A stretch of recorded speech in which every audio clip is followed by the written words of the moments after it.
연말 분위기로 들뜨거나 성탄에 놀고 싶은 마음이 있을 텐데 이때 마음을 주님께로 모아 기다림의 신앙을 바로 갖는 것이 큰 유익이 됩니다. 여러분, 성탄절에 예수 모시는 마음들, 예수 모신 생활들이 다 되시기를 축복합니다. 성탄송과 성탄 불빛에 휩싸여서 이 성탄의 계절에 하다가 보내지 마시고 여러분 마음과 생활에 주님이 찾아오셔서 여러분의 마음을 다스리시고 생활을 새롭게 하시는 진짜 성탄절 되시기를 바랍니다. 주님이 함께 하시면 임마누엘의 성탄절, 하나님이 우리와 함께 하신다 하는 임마누엘의 성탄절이 될 텐데, 그때 우리 삶은 새로워지고 평안하며 거룩함과 존귀, 평안과 행복이 가득하게 될 것입니다. 저는 오늘 성경의 역사적인 배경을 말씀드리기 전에 먼저 임마누엘의 의미를 좀 설명해 드리려고 합니다. 사형 언도가 있고 사형 집행이 있어요. 말은 비슷하지만 이건 엄연히 다른 것이죠. 언도는 사형을 결정하여 판정을 알리는 것이고, 집행은 그 사형을 실행하여 목숨을 뺏는 것입니다. 안 된 말이지만, 여러분 정말 죄송한 표현이지만, 인간은 모두 사형 언도를 받고 태어난 존재입니다. 왜 그러냐 하시겠죠? 성경은 그것을 죄 때문이라고 합니다. 원래 에덴 동산에서는 인간은 영원히 사는 존재였어요. 생명나무 열매를 먹으면서. 그런데 하나님을 배반하고 계명을 어겼기 때문에, 하나님의 질서에서 벗어났기 때문에 그때부터 인간의 죄는 인간 스스로의 운명을 죽을 수밖에 없는 운명으로 만들고 만 것이에요. 우리가 모두 죽을 존재인 것은 피할 수 없잖아요. 그런데 그것도 부족하여 그 죽음의 어둠을 미리 끌고 와서 사는 사람들이 또 얼마나 많습니까? 문제는 사형 집행이 죽는 날 혹은 세상이 끝나는 날 일어나는 겁니다. 그래서 하나님 심판 앞에 섭니다. 또 더 나아가서 어둠과 죄악에 포로잡혀 사는 것 자체가 이미 사형 집행된 것과 다르지 않습니다. 그러니까 죽기 전에 이미 영이 죽은 것이죠. 살았다 할 수 없는 삶을 사는 사람들이 있습니다. 하나님은 의로우신 하나님이시기 때문에 세상을 공의로 다스리기 위하여 죄 지은 악인을 심판하십니다. 할렐루야. 이게 하나님의 질서예요. 그러므로 마음의 죄와 입술의 죄, 행위의 죄를 가지고 있는 우리는 하나님의 심판을 피할 수가 없습니다. 의인은 없나니 하나도 없고 죄는 온 세상에 가득 차 있습니다. 그러므로 심판 자체가 없어지지는 않습니다. 그러나 하나님은 우리 인류를 사랑하시기 때문에, 저와 여러분 한 사람 한 사람을 하나님이 사랑하시기 때문에 이 죽음의 언도 아래 놓여 있는 죽을 운명인 우리를 어떻게든 살리시기를 원하십니다. 아이가 큰 잘못을 해서 학교에서 퇴학을 당하게 되었을 때 잘못의 결과를 받을 수밖에 없지만 어떻게 해서든지 살려보려는 것이 부모의 심정이죠. 이와 같습니다. 임마누엘의 하나님이 우리 가운데 오셔서 우리와 함께 하시는 것은 바로 우리를 살려보려는 것입니다. 여러분 그렇게 믿어지십니까? 이 성탄절은 주님의 사랑이 너무 가득 들어있는 계절이에요. 주님이 우리를 살려보시려고 비상조치를 취하신 거예요. 우리를 용서하시고 의롭다함을 얻게 하시는 것입니다. 스바냐 선지자는 하나님의 사랑이 죄지은 이스라엘을 용서하시기까지 하는 것을 말합니다. 그런데 이것이 하나님의 공의 질서를 거의 포기한 것처럼 느껴집니다. 하나님으로서는 정말 그럴 수 없는데 이스라엘을 너무 사랑하시기 때문에 하나님이 자기 입장과 원칙을 거의 포기할 듯이 인간을 용서하시며 사랑하신다는 거죠. 엄격하고 의로우신 하나님, 심판하시는 하나님이시지만 얼마나 이스라엘에게 융통성 있게 대하는지 거의 공의를 포기하신 것처럼 사랑으로 대하십니다. 이런 하나님의 사랑의 공의가 바로 신약 시대를 열었습니다. 사형 언도받은 인생에게 사형 집행을 면케하시려고 하나님은 드디어 특별 조치를 취하시는데 바로 예수 그리스도를 보낸 것입니다. 할렐루야. 로마서 5장 9절을 보니까 그러면 이제 우리가 그의 피로 말미암아 의롭다 하심을 받았으니 더욱 그로 말미암아 진노하심에서 구원을 받은 것이니. 아들의 목숨을 내어주는 사랑, 말도 안 되는 원칙 파괴를 하여 인간을 살려주기 위해 아들의 목숨을 내어주신 것입니다. 이것이야말로 하나님이 행하시는 거룩한 비리입니다. 이 사랑이 바로 성탄 임마누엘인 것이죠. 스바냐라는 선지자가 있었습니다. 그는 요시야 왕 시대에 활동한 선지자입니다. 요시야 왕은 어릴 때 왕으로 부임하여 처음에는요 나라를 잘 못 다스렸어요. 선왕들을 답습하느라고 그 잘못을 그대로 답습하였습니다. 그러나 직전 왕 므낫세 시대에 어떤 의인이 하나님의 말씀을 몰래 숨겨놓았어요. 그 신명기 역사서 말씀 두루마리를 헌금궤 안에서 발견하고서는 그걸 서기에게 읽어보라 그러고 그 말씀을 읽을 때 요시야가 바뀝니다. 정말 말씀으로 변화된 왕인 것이죠. 그때부터 요시야는 그 말씀대로 나라를 치리하려고 노력했습니다.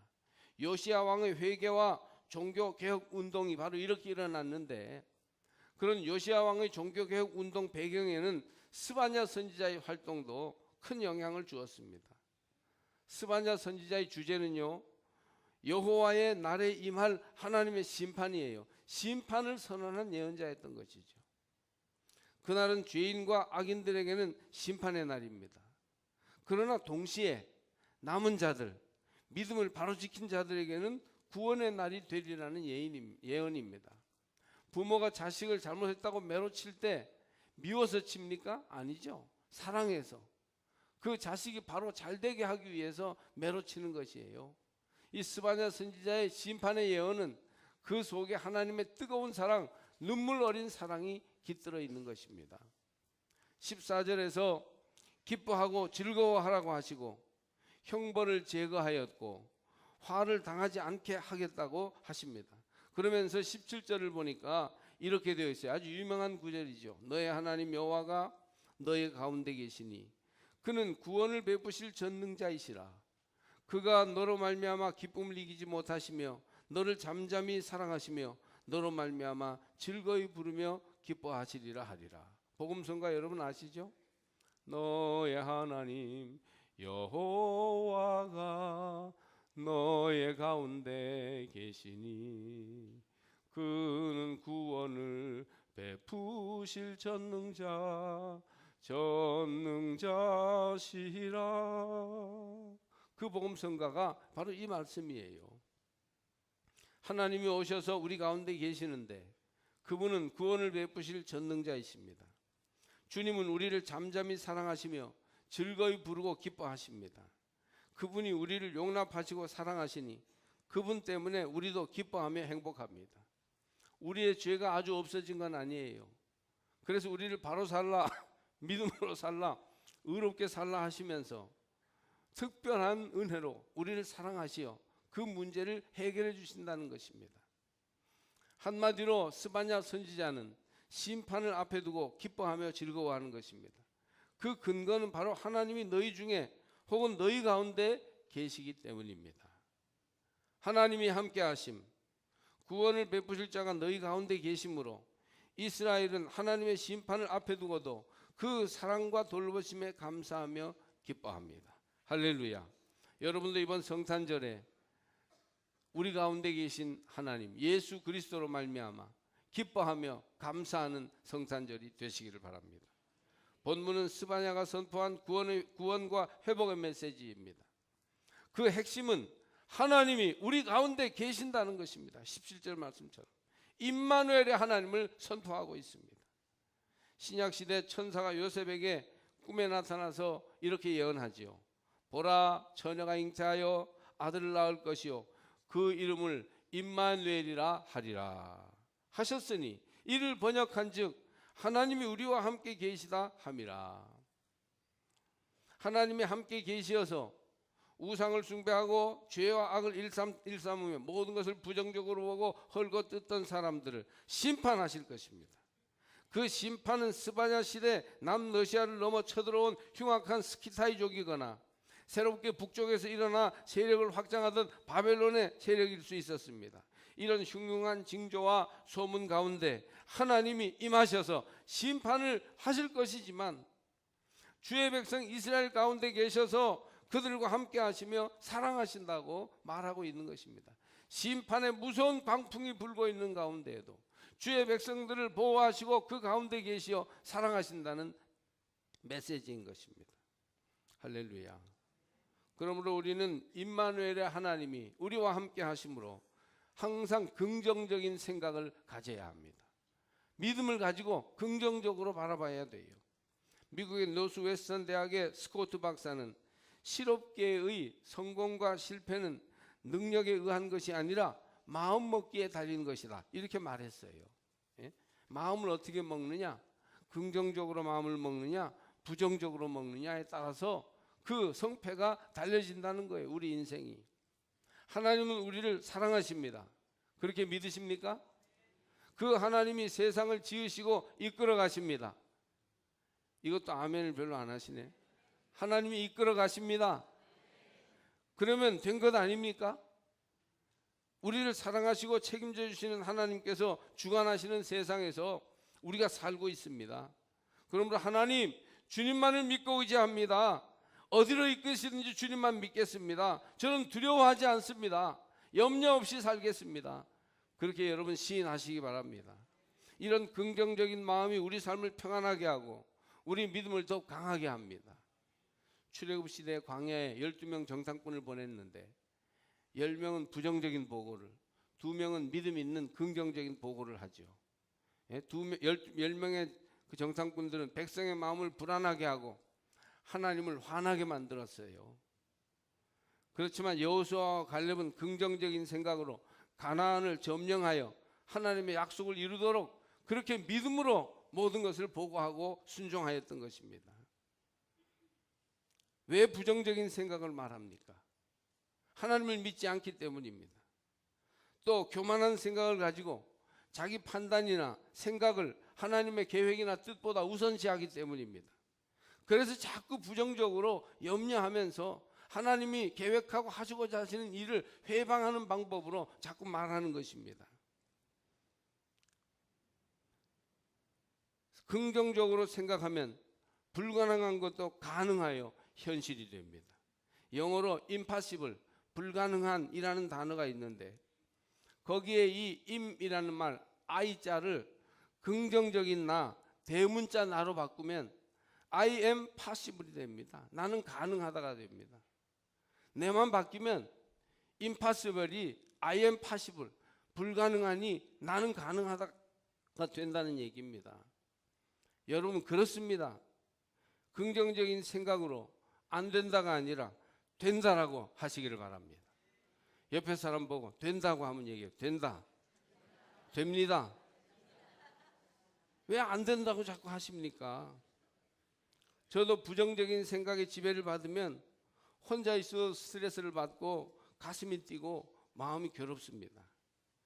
여러분은 어떻습니까? 그러나 마음을 다스려 긍정적인 생각을 가지면 평안합니다. 잘 될 거야. 걱정 없어. 하나님이 나와 함께 하시잖아. 저희 집사람하고도 그렇게 서로 긍정적인 말을 주고받으면요, 얼마나 힘이 되는지 모릅니다. 이렇게 스스로를 다스리며 기도하면 파도치던 마음이 잔잔해지고 새 힘이 솟는 겁니다. 지난해와 지지난해 우리 삼척 동해가 얼마나 어려웠습니까? 거의 바닥을 쳤습니다. 제가 우리 교회 사업하는 분들 낯빛이요, 지난 한 해 굉장히 어두웠어요. 어쩌다가 대화를 나눠보면 제가 수십 년째 장사해 보는데 이런 때가 없었어요. 그랬습니다. 사실 어려운 한 해를 우리가 지나왔어요.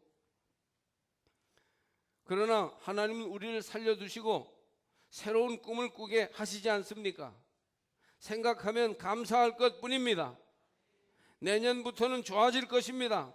실제로 삼척과 동해의 경기가 살아날 징조가 많은데 발전소, 국방과학기술연구소 등의 건축 프로젝트가 진행되고 철도 건설이 시작되고 서울 경강 전철이 삼척 입구까지 연결되면 확실히 분위기가 달라지죠. 이런 경제적이고 사회적인 분위기 말고도 영적인 조짐이 보이고 있습니다. 우리 삶의 모든 분위기가 점점 좋아지고 있지 않습니까? 하나님이 우리와 함께 하십니다. 우리 교회도 수년 내에 위대한 부흥의 시대를 맞이할 것입니다. 그러므로 긍정적으로 생각하십시오. 하나님이 우리 가운데 계십니다. 하나님 잘 될 거예요. 지금 좀 염려스러워도 걱정 없어요. 하나님이 함께 하시니까요. 이게 믿음이죠. 긍정적인 생각을 항상 잃지 마시기를 축복합니다. 또 우리는 임마누엘 하나님이 함께 하심으로 긍정적인 말을 해야 합니다. 말이 씨가 된다고 하지 않습니까? 생각에서 말이 나오니 믿음으로 긍정적인 생각을 씨 뿌리는 사람들은 늘 행복한 말, 되는 말을 합니다. 됩니다. 합시다. 될 겁니다. 염려 없어요. 이런 말을 자꾸 하는 거예요. 말이 얼마나 중요한지 하이데거라는 철학자는 언어는 존재의 집이다 라는 말을 했다는군요. 사람이 말을 하지만 자기 입에서 나온 그 말이 그 사람의 생활과 인격, 결국 존재를 만드는 것입니다. 사람은 자기가 한 말을 먹고 그 말에서 자며 그 말로 살아간다는 것을 알아야 합니다. 여러분 말이 바로 여러분이에요. 말을 재수없게 함부로 하면 여러분 자체가 그런 사람이 되는 겁니다. 제발 말을 지혜롭게 긍정적으로 하시기를 주의 이름으로 권면합니다. 이건 명령으로 들어도 좋습니다. 성경이 우리에게 명하는 바입니다. 요즘 새벽 기도회에서는 우리는 지혜의 책인 잠언의 말씀을 읽고 있는데 엊그제 읽은 잠언 10장 말씀만 봐도 말에 대해서 가르치는 많은 구절이 있어요. 제가 그 구절 가운데 몇 구절을 한번 쭉 소개해 볼게요. 6절 의인의 머리에는 복이 임하나 악인의 입은 독을 머금었느니라. 8절 마음이 지혜로운 자는 계명을 받거니와 입이 미련한 자는 멸망하리라. 지혜로운 사람은 말씀을 잘 받는데 입으로 어리석게 반발하는 사람은 망한다는 거죠. 11절 의인의 입은 생명의 샘이라도 악인의 입은 독을 머금었느니라. 14절 지혜로운 자는 지식을 간직하거니와 미련한 자의 입은 멸망에 가까우니라. 입 조심하지 않으면 멸망에 가깝다는 거예요. 19절 말이 많으면 허물을 면하기 어려우나 그 입술을 제어하는 자는 지혜가 있느니라. 입술을 제어하는 자 복이 있습니다. 또 이런 말씀도 있어요. 20절 의인의 입술은 여러 사람을 교육하나 미련한 자는 지식이 없어 죽느니라. 여기 잠언 10장에 있는 말씀만 몇 구절을 뽑았는데도요, 말에 대해서 얼마나 혹독하고 강력하게 권고하고 있는지 알 수 있죠. 하나님의 뜻을 따라 지혜롭게 사는 사람들은 정말 말 조심해야 돼요. 말을 부정적으로 함부로 하지 말고 긍정적으로 지혜롭게 하십시오. 잠언 15장 1절 유순한 대답은 분노를 쉬게 하여도 과격한 말은 노를 격동하느니라. 남 자꾸 화나는 말 하지 말라는 거예요. 18장 20절에는 이런 말씀도 있습니다. 사람은 입에서 나오는 열매로 말미암아 배부르게 되나니 곧 그의 입술에서 나는 것으로 말미암아 만족하게 되느니라. 예수님도 입으로 들어가는 게 사람을 더럽게 하는 게 아니고 입에서 나오는 게 사람을 더럽게 한다고 하지 않으셨습니까? 21절에는 죽고 사는 것이 혀의 힘에 달렸나니 혀를 쓰기 좋아하는 자는 혀의 열매를 먹으리라. 이런 말씀도 있습니다. 제가 좋아하는 잠언의 말씀은 이것이죠. 25장 11절 경우에 합당한 말은 아로 새긴 은쟁반의 금사관이라. 아로 새긴 은쟁반의 금사과 같은 그런 좋은 말을 좀 하라는 것이죠. 되는 말, 긍정적인 말, 살리는 말, 위로하는 말, 힘을 주는 말. 여러분 그런 지혜로운 말로 임마누엘의 하나님의 은혜를 더욱 풍성히 누리시기를 바랍니다. 임마누엘의 하나님과 함께 사는 사람은 행동을 긍정적으로 합니다. 언제나 미래에 대한 소망을 가지고 무엇인가 새로움을 찾습니다. 삶은 과거에서 미래로 나아가는 현재입니다. 항상 우리는 현재에 살아가지만 과거가 밀어주지 않으면 현재는 없는 것이죠. 그런데 과거를 부정적으로 해석하고 늘 부정적인 생각과 말을 하면 창조적이고 위대한 현재를 살지 못하고 미래를 향해서 나가지 못합니다.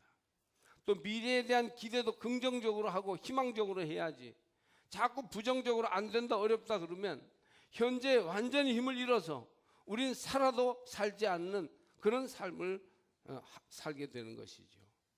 사도 바울은 감옥에서도 내게 능력 주시는 자 안에서 내가 모든 것을 할 수 있느니라, 감옥 안에서도 할 수 있다고 하면서 긍정적인 말과 행동을 함으로 하나님의 종으로서 위대한 사도가 되었던 것입니다. 어느 한 소년이 큰 바위를 옮기려고 여러 방법을 쓰면서 노력했습니다. 그런데 뜻대로 되지 않았어요. 마침 앞에서 이 모습을 바라보던 아버지가 말했습니다. 얘야, 너의 모든 힘을 다 동원하여 보아라. 아들은 있는 힘을 다하여 그 돌을 뽑아보려고 시도했어요. 그래도 안 됩니다. 돌은 요주부동이었습니다. 그러자 아버지가 다시 물었습니다. 네 힘을 다 사용하였니? 네, 더 이상 쓸 힘이 없어요. 이 말을 들은 아버지가 조용히 말을 했습니다. 아들아, 너는 너에게 주어진 힘을 다 사용하지 않았단다. 넌 아직 아버지에게 도움을 구하지 않았잖아. 아버지가 도와주면, 아버지 저 좀 도와주세요 하면, 그러면 두 사람이 금방 돌을 뽑았을 텐데 아버지 도움을 구하지 않았어요. 그래서 자기 힘을 다 쓴 게 아니에요. 사람이 일생을 사는 데에 혼자 힘만으로는 절대 부족합니다. 그러나 하나님은 우리 주위에 많은 힘을 주셨어요. 그래서 고집 부리지 말고 혼자 독불장군으로 나가지 말고 주변의 힘을 잘 사용하세요. 새가 공중을 날아가는 것도 자기 날개의 힘으로 날아가는 것 같지만 날개의 힘으로는요 1분도 못 날아갑니다. 그렇지 않아요. 그건 착각이죠. 공기가 있기 때문에 기류를 타고 날아가는 것입니다. 이 소년도 아버지의 힘을 빌려야 했어요. 아버지 도와주세요. 아버지 함께 할래요. 아마 그랬더라면 소년은 큰 바위를 옮길 수 있었을 것입니다. 소년에게는 아버지의 힘도 빌릴 수 있는 자기의 힘인 것입니다. 우리는 긍정적으로 주위 사람들을 바라보며 함께 손잡을 수 있습니다. 함께 힘을 모을 수 있습니다. 우리 가운데 계신 하나님께 도움을 구할 수 있어요.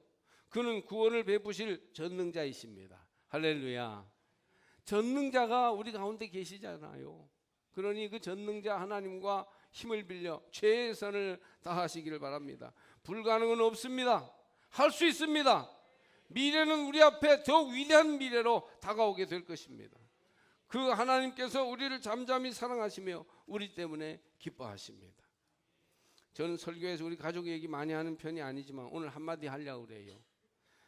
저희 외손자는 가까이 없어서 너무 아쉬워서 가끔씩 영상으로 보고 싶은 마음을 달랩니다. 곧 아우를 보게 되는 우리 외손자가 2돌 반을 지나고 있습니다. 모든 아기들이 다 그렇겠지만 이 할아버지 눈에는 하는 행동과 태도가 얼마나 우습고 귀여운지 매일 그놈 때문에 웃곤 합니다. 한 번은 제 엄마가 짧은 동영상을 하나 보냈는데 창가에서 뭘 만지다가 이 애가 엉엉 울어대는 겁니다. 손을 막 휘저으면서 웁니다. 장난감 차가 제 마음대로 되지 않고 올려놓은 것이 떨어진 모양입니다. 장난감이 보기 좋게 잘 쌓여 있어야 하는데 막 엉클어져 있으니까 속이 상한지 엉엉 울어댑니다. 그러자 엄마가 한마디 딱 해요. 태호, 천천히 울지 말고 해봐. 그러면 돼. 뭐 많은 말도 안 했어요. 라고 달래면서 격려합니다. 그러자 정말 아이가 울음을 뚝 그치더니 차분하게 차를 제자리로 올려놓는 겁니다. 누가 도와주지 않았는데도 금방 모든 것을 다 정리했습니다. 보기 좋게. 그러자 엄마는 칭찬을 하고 아이는 기뻐서 펄쩍펄쩍 뛰어와서 엄마에게 하이파이브를 하는 겁니다. 여러분, 알고 보면요, 믿음이란 단순한 겁니다. 우리를 바라보고 계시는 하나님이 우리와 함께 계십니다. 믿습니까? 하나님을 신뢰하십니까? 그런데 왜 걱정하십니까? 왜 그렇게 근심하십니까? 그 정도 일이 잘못되었다고 하나님의 자녀가 왜 그리 울상이십니까? 주님은 우리를 위로하시고 격려하시며 말씀으로 인도하십니다. 그분은 전능자시며 우리를 말없이 사랑하시며 우리가 가장 잘 되기를 지금도 옆에서 빌고 계십니다. 오늘도 우리를 찾아와 내 아들아 내 딸아 왜 근심하고 걱정하느냐? 내가 너와 함께 있다. 손을 내밀어 시작해봐라. 그렇게 말씀하고 계십니다. 긍정적인 생각을 가져보세요. 긍정적인 말하기를 시작하십시오. 이제 해보십시오. 할 수 있지 않습니까? 늙었다고요? 병들었다고요? 화가 났다고요? 그래도 우리는 얼마든지 새로 시작할 수 있습니다. 주님이 우리 가운데 계시지 않습니까? 내가 그때 너희를 이끌고 그때 너희를 모을지라. 내가 너희 목전에서 너희의 사로잡힘을 돌이킬 때에 너희에게 천하 만민 가운데 명성과 칭찬을 얻게 하리라. 여호와의 말이니라. 스바냐 3장 20절 마지막 말씀입니다. 하나님이 우리 가운데에서 구원의 일을 행하심으로 천하 만민 가운데에서 명성과 칭찬을 얻게 하신다는 말씀입니다. 얼마나 멋진 약속이에요. 바로 우리에게, 바로 여러분에게 명성과 칭찬을 얻게 하시려고 하나님이 사랑하고 계십니다. 주님은 이 세상에 오셔서 십자가를 지심으로 우리를 흉악의 결박에서 풀으시며 영원한 형벌에서 사면해 주셨습니다. 누구든지 믿기만 하면 형벌에서 사하심을 얻습니다. 그러나 독감 예방 주사가 무료라고 독감에 안 걸리는 것이 아닙니다. 보건소나 병원에 가서 예방 주사를 맞아야 효력이 있습니다. 이와 똑같은 이치로 구원받으려면 교회에 꼭 나와야 합니다. 또 나와도 교회 이름만 걸어놓으면 절대 안 됩니다. 예방 접종을 받아야 독감에서 자유함을 얻듯이 구원 얻는 도리인 예수를 믿어야 합니다. 예수의 십자가가 구원한다는 것을 시인하는 지적 동의만으로는 구원받지 못해요. 난 그렇게 믿어, 난 예수 인정해, 이것만으로 구원받는 게 아니에요. 그 길로 가야 됩니다. 그래서 회개하여 예수를 믿음으로 하나님을 예배하고 우리가 행해야 할 믿음의 길로 가야 구원받은 것이고 헌신할 때 열매가 맺히는 것입니다. 그러므로 여러분 이 복된 길로 주저하지 말고 나아가시기를 축복합니다. 어린아이들은 미국 갈 때 꼭 비행기 타야 돼요? 자동차 타고 가세요? 그렇게 말하기도 합니다. 여러분, 그러나 차 타고는 못 갑니다. 그건 미국을 모르고 하는 소리죠. 대서양을 어떻게 차 타고 건넙니까? 인간이 잘 산다고 나름 나아가는 길이 많습니다. 도덕과 윤리와 또 세상의 여러 가지 가치관과 또 여러 우상 숭배들이 있습니다. 그래서 나름 자기는 잘 간다고 합니다. 그러나 여러분, 죄를 사하는 길은 오직 예수로만 가능합니다. 예수께서 몸을 입고 임마누엘의 주님으로 오셔야 했습니다. 하나님으로서 인간이 되시는 방법 아니고는 인간이 하나님께로 나아갈 수 있는 길이 없습니다. 기독교는 지나치게 배타적이다, 타협이 없다, 그렇게 말합니다. 그래도 할 수 없습니다. 하나님의 공의를 이루기 위해서 임마누엘 예수의 능력이 우리를 사면해 주기 때문입니다. 그러므로 기뻐하고 즐거워하며 주님 때문에 염려 없이 할 수 있다고 외치며 사시기를 바랍니다. 주님의 은혜로 사면받았으며 저주에서 벗어났습니다.